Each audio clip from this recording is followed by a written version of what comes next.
হাসির রাজা, জ্ঞানের রাজা, রসিক রাজা গোপাল ভাঁড়। এই গোপাল ভাঁড়ের নাম শোনেননি এমন বাঙালি হয়তো খুব কমই আছে। তো আপনাদের মধ্যে অনেকেই হয়তো খেতে খেতে শুতে শুতে গোপাল ভাঁড় দেখতে খুবই পছন্দ করে। তো এরকমই আমার মনে একদিন প্রশ্ন আছে, আচ্ছা গোপাল ভাঁড় কি সত্যি আছে? গোপাল ভাঁড় যদি থেকে থাকে তার বাড়ি কোথায় ছিল? এই গোপাল ভাঁড়ের যে গল্পগুলো শোনা যায় সেটা কবে থেকে শোনা যায়? এবং অনেকে হয়তো ইন্টারনেটে গোপাল ভাঁড়ের এই ছবিটা দেখেছে, এটা কি আদৌ সত্যি? এই সমস্ত প্রশ্নগুলোর উত্তরই আমরা এই ভিডিওতে জানবো। তো আপনি যদি সত্যি গোপাল ভাঁড়ের এই বিষয়গুলো সম্পর্কে জানতে চান তো ভিডিওটা কন্টিনিউ করুন। গোপাল ভাঁড়ের কথা প্রথম কবে থেকে শোনা যায়?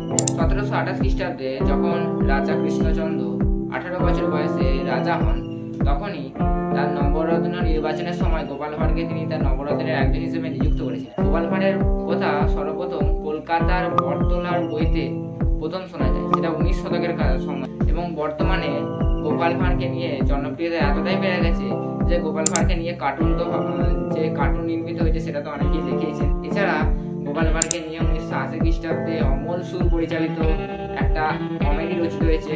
এছাড়া গোপাল ভাঁড়কে নিয়ে বিভিন্ন ধারাবাহিক নাটক রচিত হয়েছে 2017 থেকে 2018 সাল পর্যন্ত, যেটা স্টার জলসে অভিনীত হয়েছে। তো গোপাল ভাঁড়ের জনপ্রিয়তা সত্যি বাঙালি সমাজে অভূতপূর্ব হয়ে আছে। গোপাল ভাঁড়ের সম্পূর্ণ নাম কি? যদি আপনি ইন্টারনেটে সার্চ করেন দেখবেন গোপাল ভাঁড়ের সম্পূর্ণ নাম হচ্ছে গোপাল চন্দ্র প্রামাণিক। কিন্তু আবার নগেন্দ্র প্রসাদ বলেন গোপালের পদবী ছিল নাই। পরবর্তীকালে যখন রাজা কৃষ্ণচন্দ্রের সভাসদদের মধ্যে একজন হয়েছিলেন তখন রাজা কৃষ্ণচন্দ্র তার নাম দিয়েছিলেন ভান্ডারী, সেটাই পরবর্তীকালে ভাঁড় হিসেবে হয়ে আছে। সুকুমার সেনের মতে গোপাল ভাঁড় সম্পর্কে বাঙালি সমাজে এরকম জনপ্রিয়তার তার প্রথম কারণ হচ্ছে তার নামের ওই ভাঁড় অংশটি। ভাঁড় শব্দটি প্রকৃতপক্ষে সংস্কৃত শব্দ ভাঁড় থেকে এসেছে, যেটা প্রকৃতপক্ষে তার জাতিকে নির্ণয় করছে। তার বাড়ি কোথায়? গোপাল ভাঁড়ের বাড়ি সম্পর্কে হয়তো অনেকেই জানেন যে গোপাল ভাঁড়ের বাড়ি হচ্ছে বর্তমানে নদিয়া জেলার কৃষ্ণনগরে। 19 শতাব্দীর গড়ার দিকে বাংলা সাহিত্যে প্রথম গোপাল ভাঁড়ের নাম পাওয়া যায়। তিনি যখন খুব ছোট ছিলেন তখন তার বাবা মারা যান এবং তার মাও তার স্বামীর চিতায় শুয়ে সহমরণ করেন। তার দাদাকে বা তার বড় ভাইকে দাসত্বে পরিণত করা হয় এবং তাকে গোপাল ভাঁড়কে একজন ডাকাত দল ধরে নিয়ে যায়। পরবর্তীকালে তাকে একজন ভদ্র মহিলা লালন পালন করে এবং তিনি যৌবন বয়সে রাজা কৃষ্ণচন্দ্রের সভায় নবরত্নের একজন হিসেবে নিযুক্ত হন। গোপাল ভাঁড় হিন্দু ধর্মের অনুসারী ছিলেন। তার বিভিন্ন সব কীর্তির জন্য এবং অবদানের জন্য তিনি রাজা এবং রানী উভয়ের কাছে খুবই জনপ্রিয় ছিলেন এবং পছন্দের পাত্র ছিলেন। আমরা কার্টুনে কৃষ্ণচন্দ্রকে প্রকৃতপক্ষে যতটা ভালো দেখি, কিন্তু তিনি আসল বা প্রকৃতপক্ষে অতটাও ভালো বা সুহৃদয় ব্যক্তি ছিলেন।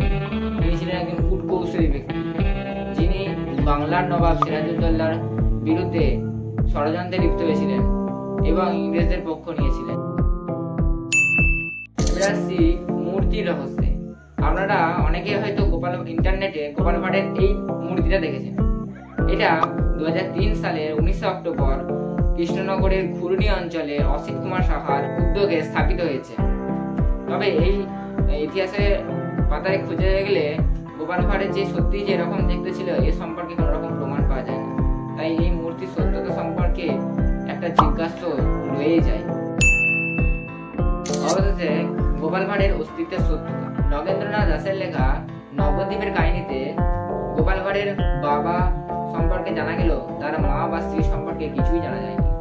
এছাড়া কৃষ্ণচন্দ্রের সভাকবি ভারতচন্দ্র রায় বিভিন্ন সভাসদদেরকে নিয়ে কাব্য রচনা করেছেন, কিন্তু সেই কাব্যে গোপাল ভাঁড়ের কোথাও নাম পাওয়া যায় এবং কৃষ্ণনগরের বাসিন্দা হিসেবে গোপাল ভাঁড়ের কোন রকম সম্পত্তি বা দলিলের প্রমাণপত্র পাওয়া যায়নি।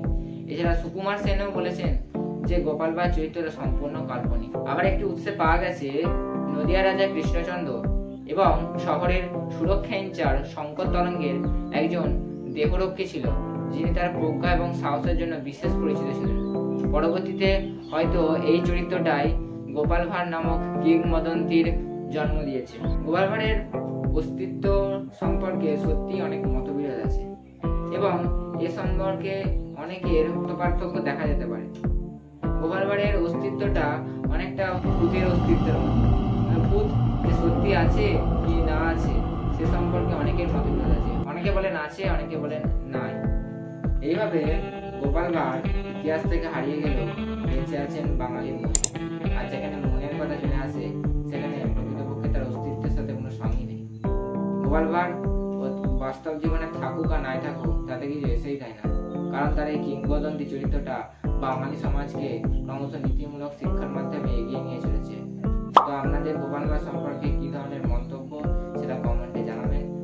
আর ভিডিওটা ভালো লেগে থাকলে অবশ্যই লাইক এবং চ্যানেলটা সাবস্ক্রাইব করতে ভুলবেন না।